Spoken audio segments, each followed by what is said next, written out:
Hello, everybody. Welcome back. Welcome back. Today, we have something I did not expect. Not at all. Vtube Studio, but on PC. Yes. Yes. If you recall from earlier videos, I wanted to test this. I really wanted to test this. But I couldn't because I couldn't find a device that would let me actually use it. I tried so many. But now they just released on PC, so we can finally test it. Yes. Lots of people use this one. And as you recall, I talked about how that could actually be a good thing using, your phone to offload all the processing of your model, which you can kind of see why. If you look over here, yep, you'll notice that I have Task Manager up, and it's telling us that Vtube Studio is using about, roughly 20% of my CPU time, which is on a 6-core CPU, so that would be a lot of time.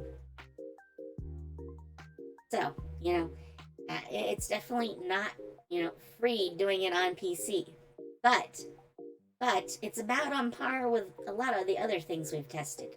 And that makes sense because the face tracking actually within this version of Vtube Studio uses VC Face, which you should remember, and I should link to probably right here somewhere when I do the editing, that I already have a video that is, at least a lot dedicated to VC Face, because I talked about it for a good while. And I put through some tests, but we didn't have any live 2D models to use with it because it's not, made for live 2D. It's made for 3D models. So, very different from what we have here. Vtube Studio is all about live 2D. It does not do 3D models, not in that sense at least. This version also runs using the Unity engine.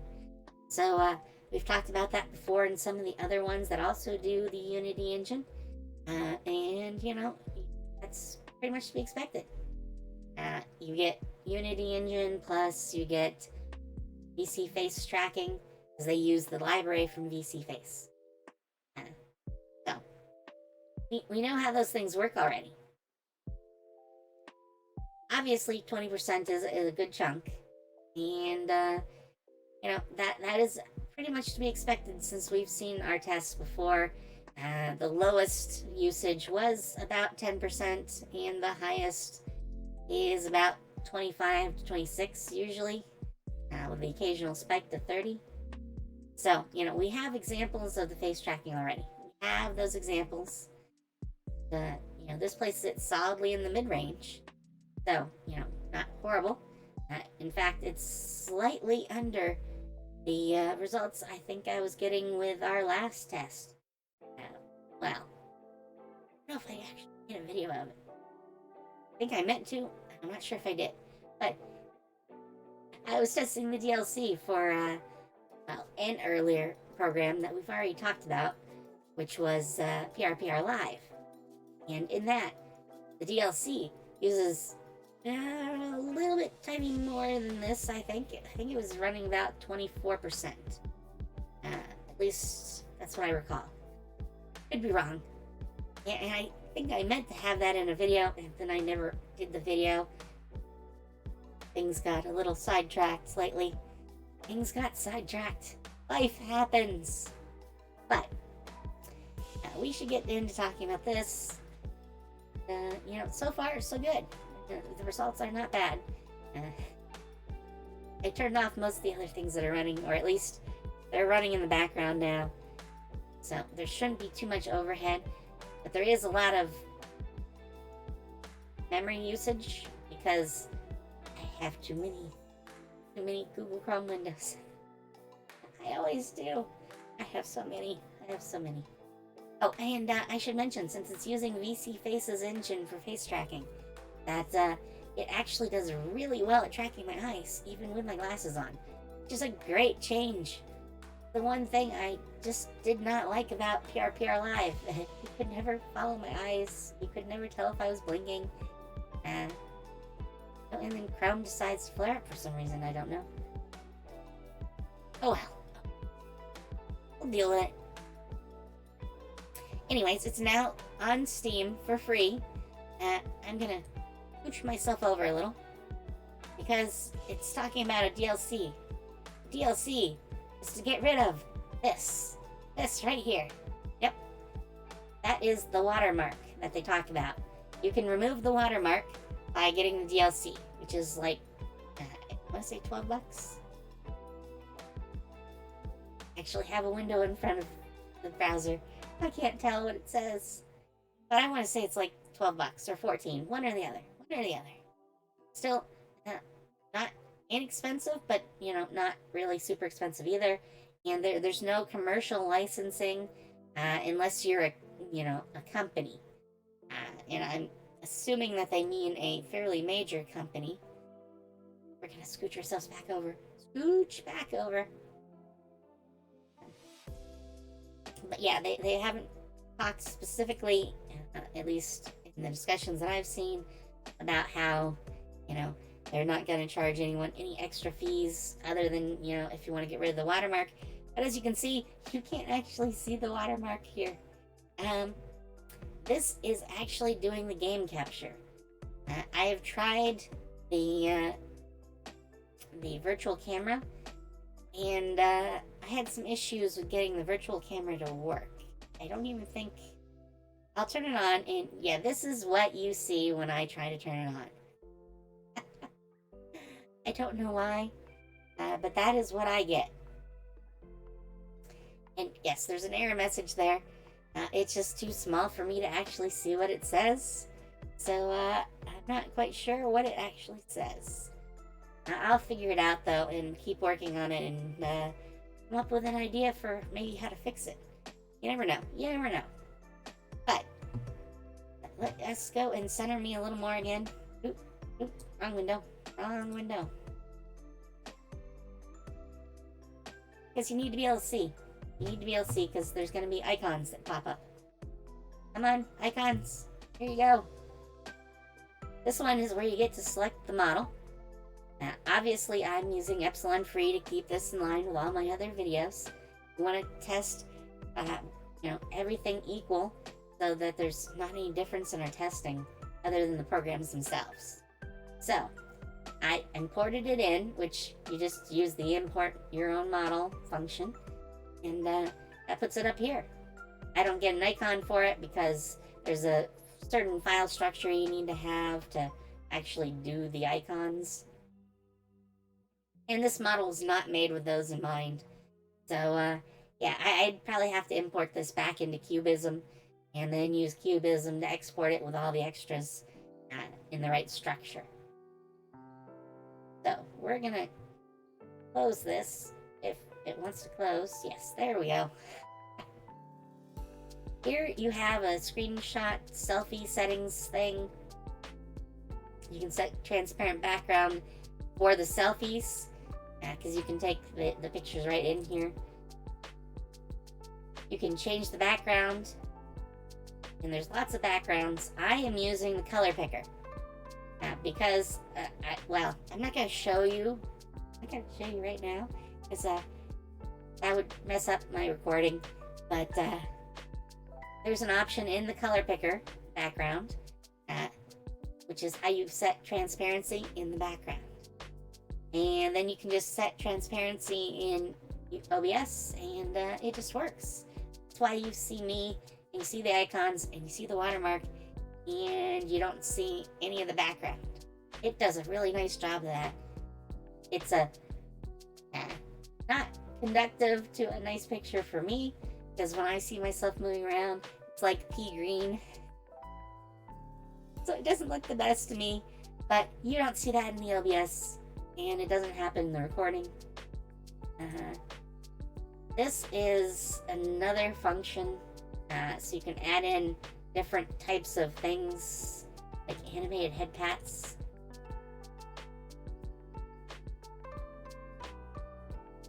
You can pin it to your model, sensor stuff.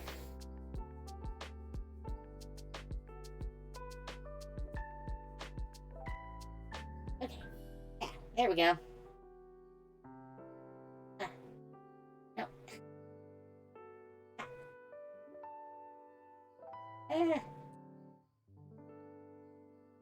I don't know how to get it in the foreground. I think I put it in the background without thinking about it. Alright, alright. There's special effects on it, too. Or there was. Ooh, oh, okay. I do not know how that works. Ooh, and I'm moving myself around again. You can see I don't have legs in this model. No! Alright. Moving on, though. This lets me lock the movement, so I don't actually pull myself around. I turn that off because every time I come in, I actually have to reset where the model is. So, if you're gonna be streaming for a long time and you're not planning to move yourself, then, you know, you can just keep lock on. But you probably want to make sure that you have it off just to... Okay. Lock to all items. Probably means I can move this again. I still don't know how to get rid of it. I'm sure it will go away. I'm sure it will go away. Yeah. We'll deal with it. We'll deal with it. Here is the options menu. First, we're going to start here. You can hide or unhide the logo, which actually does not show up on OBS. But it will show up here for you when you're looking at it. Writing log files is probably good if you ever have any problems with it. Lock screen rotation. I'm not sure if you'd ever need to really worry about that. And remember scene actually lets it remember some details. Though I always have to pick my model and set myself in the window every time I start up. So I'm not sure what exactly that's going to do here. Opening the data folders lets you put in your own models, items, that sort of stuff. Connection settings, which I'm not sure what you'd use them for. I guess if you're using, like input from a smartphone, you can still do that. There's a mouse input configuration thing. I don't know how that works.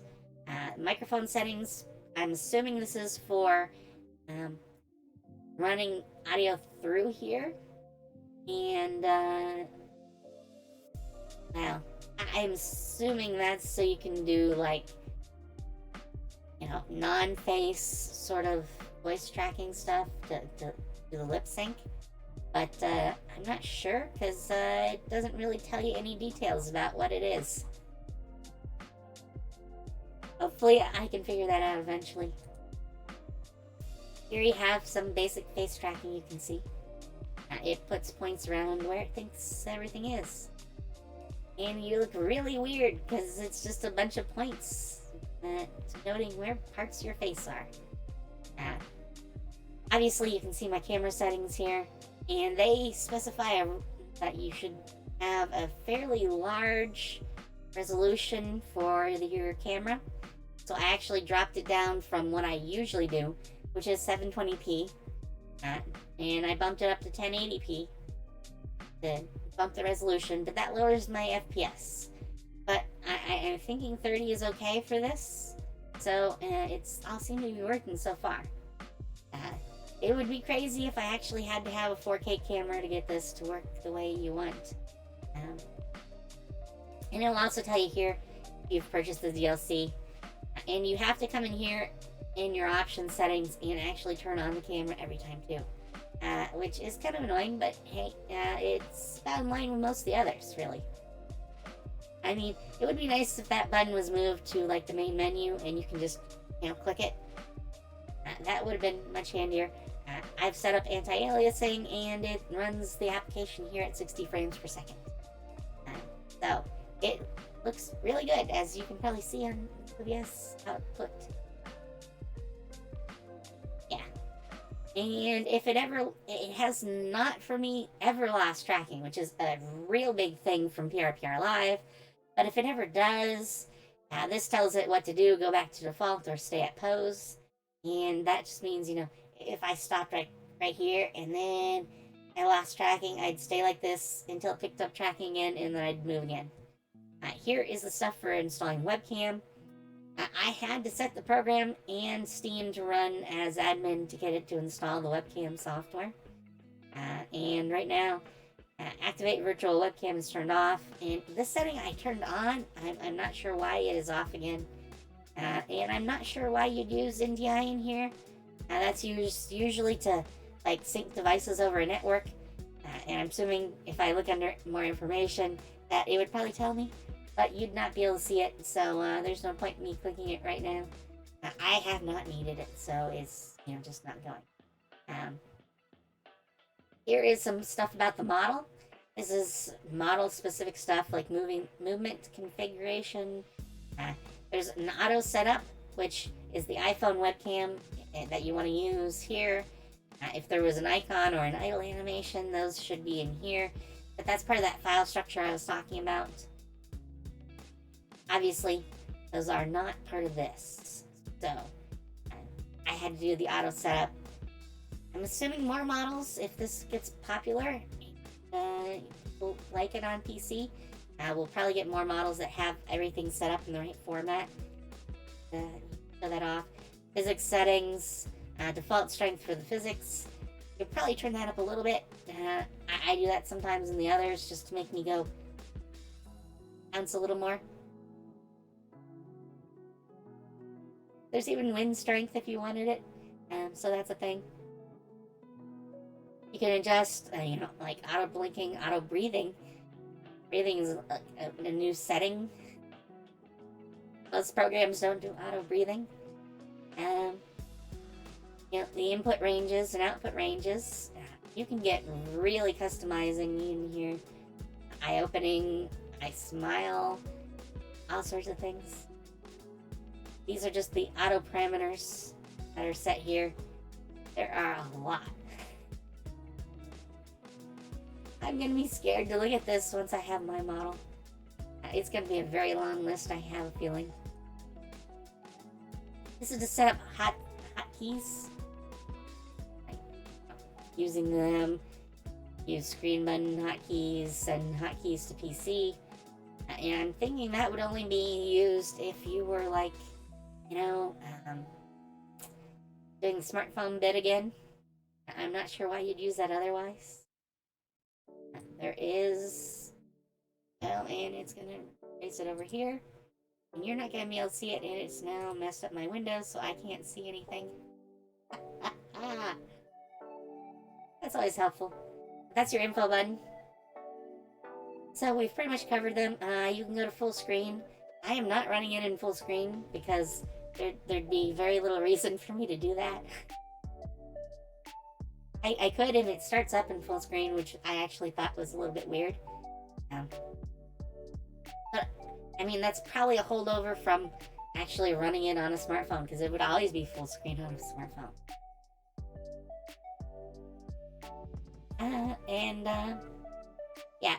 I'm guessing this would actually change it to Japanese. I'm assuming. I don't know for sure, but I'm assuming. And this will close out of here. And we go back to here. And that shows the log file, and this closes it. So there is not really that much in here. But, it's pretty much all that you need. And I still need to get rid of the hand. Not sure how. I'm not sure how. I am not sure. But, let's... Again.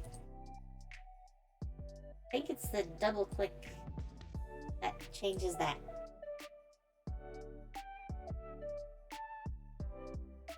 Lock me. Unlock.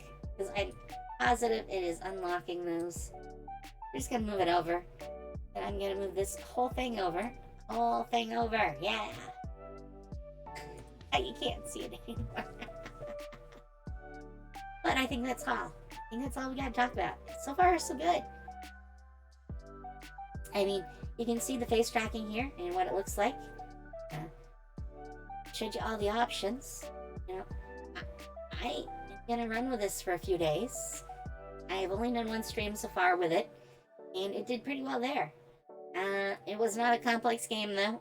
I might have to change it up. When I actually go to run an intensive game, this might be a bit much. We'll have to see.